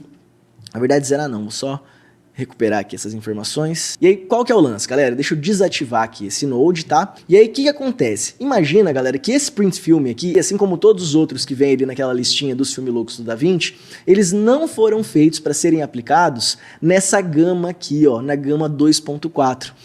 Por isso que esse resultado fica tão errado. Eles foram feitos para ser aplicados sobre a gama da película, que é Cineon Film Log. Então, para a gente poder trabalhar com eles da maneira correta, ao invés de colocar aqui no nosso output gamma, que está por trás desse LUT, o gamma 2.4, a gente precisa colocar essa opção aqui, ó, Cineon Film Log. E a partir do momento que a gente coloca para ela, olha lá, é como se a gente estivesse levando para essa curva de contraste lavadinha também, que é o que esse LUT está esperando. E aí, olha a diferença do resultado na hora que a gente faz essa transformação correta antes. Então olha isso, gente, sem fazer nada na mão, só fazendo transformações da maneira correta e aplicando o print film que está na versão gratuita. Olha isso. E aí, de novo, ó, eu vou salvar aqui um still, vou chamar esse de Kodak. E se a gente fosse comparar, velho, vou até trazer aqui outra imagem, e aí ela está na posição errada porque eu mexi na posição naquela hora antes, né? Então agora a gente tem que voltar aqui. Então vou voltar aqui nas opções, vou zerar isso, para a gente poder comparar uma versão com a outra. E aí, galera, olha isso, ó, por em tela cheia para vocês verem. Revelação com Kodak, revelação padrão com a transformação da câmera. Olha isso, cara. Olha como a gente já ganha uma textura, um DNA desse print film Kodak que muda completamente o visual da gente. Olha como já fica muito mais gostoso, uma curva de contraste mais interessante, a pele já fica mais interessante, entra um friozinho aqui na sombra, vocês estão vendo? Já fica com esse aspecto mais cinematográfico, saca? Só com uma transformação, galera, sem fazer nada na mão, certo? E aí, cara, aqui eu já quero chegar num ponto, que é o bônus que eu tô prometendo pra vocês, que é mais uma porta que esse lance do gerenciamento de cores abre pra gente, que é o lance de como que a gente pode usar isso para tirar proveito da ciência de cores da ARRI com qualquer câmera que a gente tiver na mão. E aí, como que a gente pode fazer isso, né? Eu vou deletar aqui esse print film, tá? Que a gente acabou de aplicar, e o que eu vou fazer vai ser o seguinte, cara, ao invés de aqui no final eu dar saída para Rec 709 Cinema Film Log para eu poder aplicar aqui o meu LUT, eu vou transformar o espaço de cor dessa câmera, ao invés de Rec 709, eu vou transformar para ARRI. Por que não? Já que eu tenho aqui todas essas opções, eu posso transformar esse espaço de cor de uma câmera para outra. E aqui no meu output gamma eu vou fazer a mesma coisa, eu vou transformar para ARRI log C. Então, o que eu fiz aqui basicamente? Eu estou fazendo uma transformação, tirando do log da Blackmagic e transformando para o log da ARRI. Vocês estão entendendo? E aí uma coisa importante é o seguinte, claro que eu não estou acrescentando mais informação nesse arquivo aqui, não estou deixando a Blackmagic com tanta qualidade que uma ARRI se tivesse sido gravado com uma ARRI. Não é isso, estou só transformando uma ciência de cor na outra, certo? E a partir de agora, o que eu poderia fazer, ó, aqui nesse node da frente, ao invés de aplicar o LUT do Filmilux do DaVinci, eu vou aplicar o LUT da ARRI aqui dentro, vocês estão entendendo? Então, dessa vez, ó, outro caminho que vocês podem acessar para aplicar LUTs é clicar com direito, vir aqui em LUTs, então eu vou vir aqui nas opções da ARRI, cadê, ó? ARRI, e aí qual que é o negócio? Aí no de vocês, provavelmente só vai ter, provavelmente só vai ter essa transformação aqui, ó, ARRI Alexa log C para Rec 709. E aí eu baixei do site da ARRI essa outra transformação aqui, que ela faz a mesma coisa, transforma do espaço de cor da ARRI para Rec 709, só que é uma transformação mais atualizada, modernizada pela própria ARRI, beleza? E vocês podem ficar tranquilos que esse LUTzinho aqui, ó, eu vou enviar para vocês pelo e-mail, vou mandar no grupo do WhatsApp também, beleza? Para vocês poderem baixar e aplicar. Vocês podem encontrar isso aqui direto no site da ARRI, mas eu vou mandar isso para vocês para facilitar esse acesso, vocês poderem praticar, tá? Então eu vou aplicar esse LUT aqui, ó. E aí, olha lá, galera. Agora eu tô fazendo uma revelação. Deixa eu até salvar esse print aqui de novo. Assistiu, vou chamar isso daqui de ARRI. Certo? E agora, pra gente comparar, ó, deixa eu trazer aqui o Rec 709 pra gente comparar com o nosso ARRI. Então, olha isso. Esse é o nosso Rec 709, esse é a nossa transformação com a ARRI. Percebe como é sutil a diferença, mas existe uma diferença no ponto de partida? Se você reparar na pele, ó, na pele fica muito perceptível. É um contrastezinho diferente, uma maneira de interpretar a saturação diferente e tal. É muito sutil, mas faz diferença, saca? E a maior diferença, o mais legal da gente pensar nisso daqui, não é tipo assim que o ponto de partida tá ficando diferente. O negócio é que a partir de agora, tudo que a gente fizer, por exemplo, aqui no meio, entre essa transformação e a aplicação desse LUT, tudo que a gente fizer aqui no meio vai estar acontecendo dentro do espaço de cor da ARRI, aproveitando essa ciência da ARRI. Então toda a resposta das ferramentas vai mudar, vai ficar de acordo com o que ela seria se a gente estivesse trabalhando com uma ARRI, vocês estão entendendo?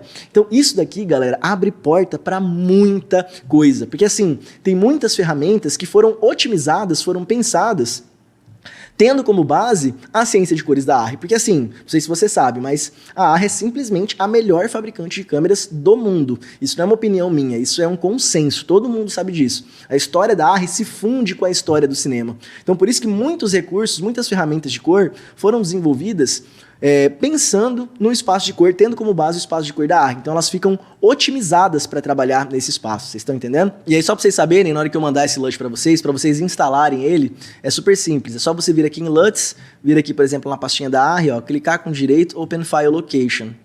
Ele já vai abrir aqui para você a pastinha, você vai colar aqui dentro, vai dar volta aqui dentro do DaVinci, clica com direito, dá um refresh, ele vai aparecer aqui para você poder usar, tá? Então vamos lá, galera, vamos seguir para a próxima coisa que eu quero mostrar para vocês aqui nessa aula. Eu separei essa imagem aqui, cara, para mostrar mais uma coisa a respeito dessas opções, dessa possibilidade de usar a ciência de cores da ARRI, né? Na cena anterior, eu dei um exemplo de como que a gente pode transformar o log de uma Blackmagic no log da ARRI, e nessa cena aqui, cara, eu separei ela justamente para mostrar que mesmo com imagens que já estão em Rec 709, que não são log, a gente pode tirar proveito desse mesmo processo. Então, olha só o que a gente poderia fazer, ó. vou criar aquele 2 nodes já. Nesse meu primeiro node, vou trazer aqui um Color Space Transform.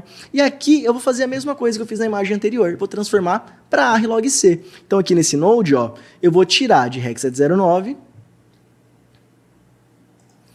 Gamma 2.4 e vou passar para ARRI Wide Gamut, ARRI log C.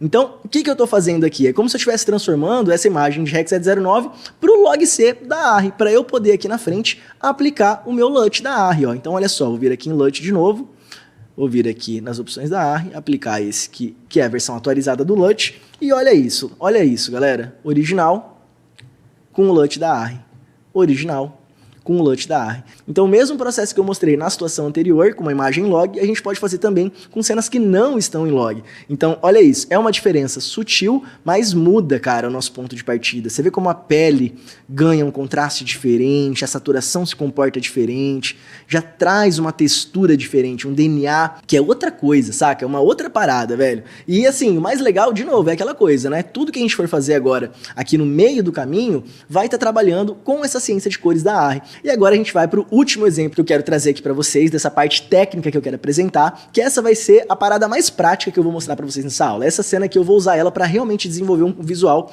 do começo ao fim, justamente para vocês entenderem o tamanho do potencial desse programa. Eu selecionei essa imagem, cara, justamente porque ela não está em log, então eu quero mostrar como que é possível sim fazer um bom trabalho com cenas que não estão em log, e ela tem problemas aqui de fotografia, né? Você vê que ela tá super clara, tá com um pequeno desvio aqui pro amarelo e tal. Então assim, a gente tem um longo caminho para andar para conseguir fazer essa imagem ficar massa, ficar com um resultado legal, sabe? E é isso que eu vou mostrar para vocês aqui agora. E aí vai ser o seguinte, primeira coisa que eu vou fazer aqui, cara, eu vou criar uma estrutura super simples de nodes para trabalhar com essa cena. Eu vou criar aqui, ó, 7 nodes, beleza? E aí nesse tratamento eu vou usar aqui o Print Film Kodak 2383 justamente para vocês verem um exemplo prático, né, da aplicação desse recurso. E aí, gente, eu vou até aproveitar para já esclarecer aqui uma coisa. Como essa imagem não está em log, o gerenciamento de cores não é obrigatório, tá? Isso é uma coisa importante de vocês saberem.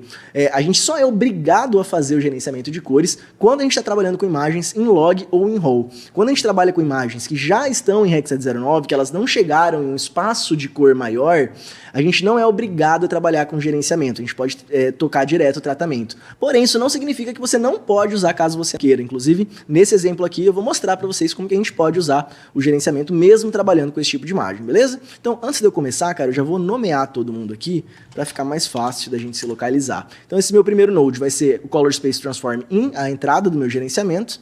Aqui na frente vai ser onde eu vou trabalhar com exposição. Aqui vai ser onde eu vou trabalhar com balance. Aqui vai ser onde eu vou fazer a minha saturação. Aqui na frente eu vou pôr meu Color Warper. Nesse penúltimo node vai ser o meu CST Out, a saída do meu gerenciamento.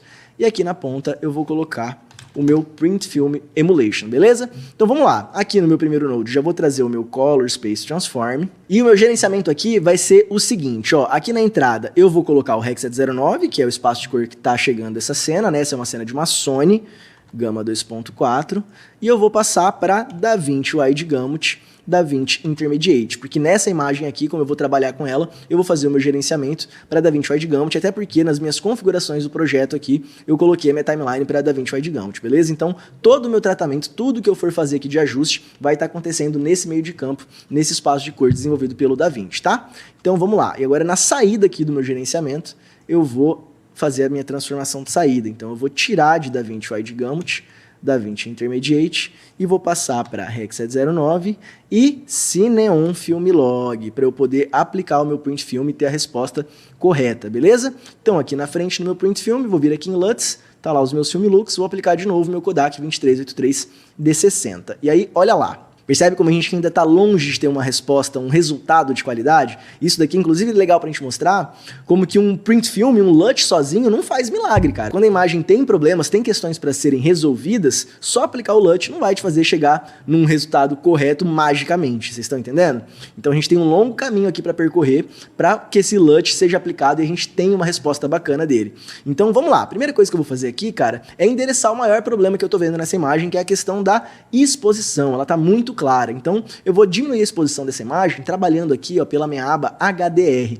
E eu vou fazer isso na minha aba HDR usando o meu comando de global, porque quando a gente faz dessa maneira, como o nosso gerenciamento está feito certinho, da maneira correta, quando eu diminuir a exposição por aqui, a gente vai ter uma resposta da imagem fotograficamente mais correta, mais precisa. Vai ser como se a gente estivesse diminuindo a exposição lá na hora, na própria câmera. Então vai ser uma resposta mais orgânica, vocês estão entendendo? Então aqui no meu global, na minha exposição, eu vou diminuir aqui esse slider. Eu vou fazer pela minha mesinha, mas é a mesma coisa que vocês trabalharem aqui, ó. Então olha lá o que eu vou fazer. Diminuir bem a exposição, acho que aqui tá legal. E aí eu acho que a gente está chegando num ponto mais interessante de exposição, mas eu estou sentindo que a imagem está com muito contraste aqui, a luz estourando na testa dela, sombra muito marcada. Então o que eu vou fazer vai ser diminuir o meu contraste aqui também, beleza? Então olha lá. Acho que aqui tá legal. E agora eu posso diminuir até um pouco mais a exposição, eu acho. Aqui. Acho que aqui tá interessante. Então, olha isso, galera. Só aqui, olha o tanto que a gente conseguiu andar com esse visual, né? Só com o ajuste de contraste e exposição. Próximo passo que eu vou dar agora vai ser trabalhar com o balance dessa cena.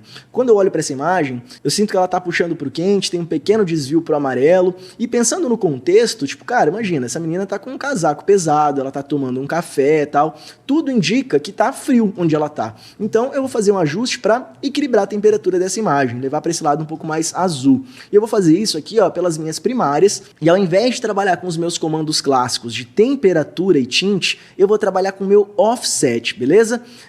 Que é uma resposta também um pouco mais agradável, mais orgânica do resultado do balance que a gente faz. Eu sempre prefiro trabalhar com offset ao invés de temperatura e tint aqui nesses casos.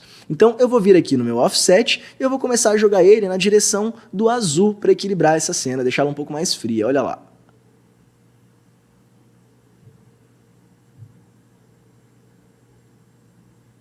Bem de leve. E eu acho que aqui a gente já começou a chegar num lugar mais agradável. Vocês estão entendendo? Já começou a fazer mais sentido para mim a temperatura dessa cena. Talvez a gente pudesse até um pouquinho mais. Deixa eu levar um pouquinho mais. Que eu acho que tá bom. Pronto, sutil, mas que já fez uma diferença, saca? E aqui na frente, galera, já vem mais uma dica legal que eu vou dar pra vocês, que é legal vocês anotarem aí, que aqui, pra acrescentar saturação nessa cena, e eu vou acrescentar um pouquinho, porque eu senti que na hora que a gente equilibrou aqui o balance, as cores perderam um pouco de vibração, assim, sabe? Não quero que fique tão sem cor assim, quero um pouquinho mais de separação de tons, e para conseguir isso eu vou acrescentar aqui saturação nesse node, porém eu não vou trabalhar com os comandos clássicos que a gente tem de saturação aqui do DaVinci, não vou mexer nem com a saturação, nem com o Color Boost, eu vou usar uma saturação mais avançada, que é a saturação subtrativa, e eu gosto de trabalhar com essa saturação porque ela tem uma resposta mais parecida com o que a gente teria num processo fotoquímico. Essa é uma das grandes diferenças entre a imagem digital e a imagem analógica. No processo de formação delas, elas imprimem as cores, a saturação, de uma maneira muito diferente. Enquanto no sensor digital, as cores mais saturadas aparecem super acesas, super vibrantes, né? Quando a gente está num processo analógico, fotoquímico, as cores mais saturadas geralmente aparecem mais densas, mais profundas. Isso é uma das, na minha opinião, das coisas que mais dá o charme do analógico do jeito que a gente conhece, sabe? Então, nesse node, eu vou fazer um processo para simular esse tipo de saturação, que é um processo avançado que vocês vão fazer o seguinte, ó. A primeira coisa que a gente vai fazer vai ser mudar o modelo de cores em que esse node está trabalhando. A gente vai tirar ele do Use Timeline e vai passar para HSV. E aí, pra vocês entenderem o que é isso, eu vou mostrar aqui rapidinho, que é o seguinte. Imagina que por preset, todos os nodes, todas as ferramentas estão trabalhando no modelo de cores RGB. Tanto que aqui nas curvas, ó, tá RGB, né? Se eu vier aqui no R, aumentar e diminuir, a gente está acrescentando ou tirando vermelho. Se eu vier aqui no verde, é a mesma coisa, só que com verde. E se eu vier aqui no azul, a gente está acrescentando ou tirando o azul, certo? Então, se eu vier aqui agora, vou zerar esse node, e mudar o modelo de cores Use Timeline para HSV, que é o modelo de cores que a gente vai usar para trabalhar com essa saturação, agora esse node já não está mais trabalhando no modelo de cores RGB. Então, se eu vier aqui no R agora e mexer, olha só como que agora a gente não está mais trabalhando com o canal vermelho. O canal vermelho virou o canal H do HSV, que é Hue. Então aqui eu estou trabalhando com os tons. Olha só como que agora mudou completamente a resposta dessa curva. Quando a gente vem no G, que antes era o verde, agora a gente está mexendo com saturação, ó, não é mais G, agora ele é S, saturação. E no último aqui, ó, que antes era o B, era o azul, agora não é mais azul, agora ele é value, valor, que é uma outra forma de a gente trabalhar com a luz da imagem. Então essa curva azul, esse canal azul, passou a ser um canal de luz, vocês estão entendendo? E aí o que eu vou fazer? Fiz essas transformações, eu vou agora, como eu quero trabalhar só com a saturação, eu vou clicar com o direito, vou vir aqui nos meus canais, vou desligar o canal 1 e vou desligar de novo o canal 3. Então agora, só o canal S, né, de HSV, vou trazer aqui para vocês verem, só esse canal S aqui, ó, de saturação tá ligado. Nada nos outros canais vai acontecer se eu mexer. E agora que esse node está nesse modelo de cores, o que eu vou fazer vai servir aqui no meu gain, nas minhas altas luzes das minhas primárias, e eu vou aumentar esse valor. E aí quando eu fizer isso, vocês vão ver que não vai aumentar a luz, vai aumentar a saturação. Então olha lá. E tá lá, ó. Percebe como a gente ganha mais cor na camiseta e tal? E aí, ó, o que eu poderia fazer, vou até colocar um pouquinho mais. Passei um pouquinho da saturação, tá vendo? A pele ficou bem saturada lá. O que a gente poderia fazer agora é voltar aqui no balance e levar um pouquinho mais para azul, ó, corrigir um pouquinho mais a temperatura. E pronto, aqui eu acho que já chegou num lugar legal. Então olha isso, o que esses dois nodes fizeram pra gente, ó, o balance com um pouco de saturação subtrativa. Olha como a gente tinha uma coisa toda meio monocromática, né, na imagem, esse tom meio quente, meio amarelo por cima. Na hora que a gente fez essa combinação, a gente equilibrou a temperatura, ganhou separação de cores, vocês estão entendendo? E agora, velho, para finalizar esse visual, eu vou vir aqui no meu Color Warper para fazer os últimos ajustes que eu quero fazer nessa imagem. O Color Warper é essa ferramenta aqui, essa teia de cores, e eu vou usar ela para fazer algumas afinações. O que eu quero fazer é mexer com a cor dessa jaqueta e acertar a pele dela no lugar, porque eu sinto que essa pele está com um pequeno desvio pro amarelo, sabe? Uma característica que a gente tem com a Sonys, e eu vou corrigir isso daqui com o Color Warper. Então, olha lá o que eu vou fazer. A primeira coisa, cara, vai ser aumentar a densidade dessa malha. Ela vem por preset em 6, eu vou colocar para 16. Eu vou até despregar ela daqui pra gente ganhar um pouco mais de espaço. E aí, o que eu vou fazer, cara? Ó, eu vou primeiro trabalhar com a cor do casaco, ó. Quando eu vou em cima ali com conta-gotas, percebe que é indicado pra gente onde que tá essa imagem, onde que tá esse eixo? Tá bem ali, né, ó, nesse eixo aqui, ó. Então eu vou pegar esse eixo aqui e vou trazer mais na direção do ciano, beleza? Olha lá. Olha só como que a gente ganha. Tô torcendo a cor dessa jaqueta dela por um ciano só pra dar uma estilizada, que é um azul que traz uma vibe um pouco mais positiva, mais feliz pra cena, sabe? Então, como ela tá sorrindo, ouvindo música aqui, curtindo esse momento aqui no parque, eu acho que esse azul comunica uma coisa mais agradável, mais a ver com o que tá rolando dentro da cena, beleza? E a última coisa que eu vou fazer aqui com o meu Color Warper, cara, olha só, tô indo ali com conta-gotas por cima e tá nesse eixo aqui, né, ó, a pele dela. Eu vou pegar esse eixo onde tá a pele dela e eu vou trazer um pouco mais pro vermelho e desaturar um pouquinho de leve. Então, olha isso que a gente fez com a pele. Percebe como a gente tinha um pequeno desvio pro amarelo acontecendo aqui, ó, no nariz, na bochecha, dá pra reparar. E quando eu ativo o Color Warper, percebe como é sutil, mas a pele dela entra num lugar mais agradável? Então, pra mim é isso, ó. Olha o que a gente fez com essa ferramenta. Mexeu no casaco, pôs a pele no lugar. E agora, velho, deixa eu fechar esse Color Warper. Olha só de onde a gente estava e onde a gente chegou com essa imagem. Olha isso. Olha como que era antes do nosso tratamento. E agora eu vou vir ativando um por um esses nodes para vocês verem o processo de construção que a gente acabou de fazer. Então a primeira coisa que eu fiz foi o meu gerenciamento, aqui a entrada do meu gerenciamento, aqui a saída, aqui o print film que a gente aplicou, que deu pra gente esse ponto de partida que ainda estava longe do resultado que a gente queria chegar, né? Depois trabalhei aqui com a exposição com contraste, já chegou num lugar muito melhor, ajustamos o balance, acrescentamos um pouco de saturação subtrativa e uns ajustes no Color Warper, e esse é o resultado. Percebe que massa, velho? E aí, como a gente trabalhou aqui só com processos globais, processos simples, se eu quiser agora aplicar nessa outra cena aqui, por exemplo, ó, dessa menina no mesmo contexto, olha só o resultado que a gente vai ter, cara. Olha isso. Percebe como tá consistente o resultado? Um clique, aplicamos o visual de uma cena para outra. Vamos ver a outra cena em tela cheia também, como que ficou? Olha isso, galera. A imagem não estava em log, problema sério de fotografia, desvio para o amarelo, super clara, e olha o resultado que a gente consegue chegar. Percebe o potencial, o tamanho do poder que existe no controle dessa habilidade, no domínio dessa arte que é o color grading?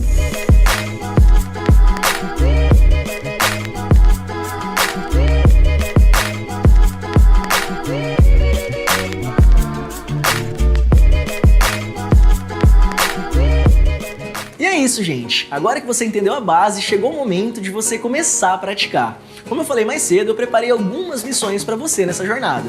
E agora eu vou te passar a primeira. Eu quero que você escolha uma das técnicas que eu acabei de te passar e aplique ela em alguma produção que você já tenha feito e depois poste no seu Instagram e me marca. Eu vou me esforçar ao máximo para olhar um por um os resultados de vocês, beleza? Cara, eu te contei tudo isso hoje para você entender que sim, você pode começar a mudar o rumo da sua carreira e que tem um mercado super aquecido, com pouquíssimos profissionais qualificados para atender, que se você dominar a técnica certa, vai te possibilitar ser muito mais valorizado e, consequentemente, cobrar mais pelo seu trabalho. Agora você tem duas opções bem claras: seguir sendo mais um nesse mercado, cada vez mais competitivo, sempre brigando pelos menores preços, ou seguir o caminho que eu comecei a te apresentar hoje e vou te apresentar muito mais amanhã, que é o da especialização em uma área que vai te destacar como profissional. E aí, o que você escolhe? Eu tenho certeza que se você chegou até aqui é porque você escolheu a segunda opção. Então eu te espero amanhã para nossa aula 2, como se tornar um editor de vídeo ou filmmaker valioso para os seus clientes. Você vai entender onde está o valor que o cliente enxerga, independente de quem ele seja,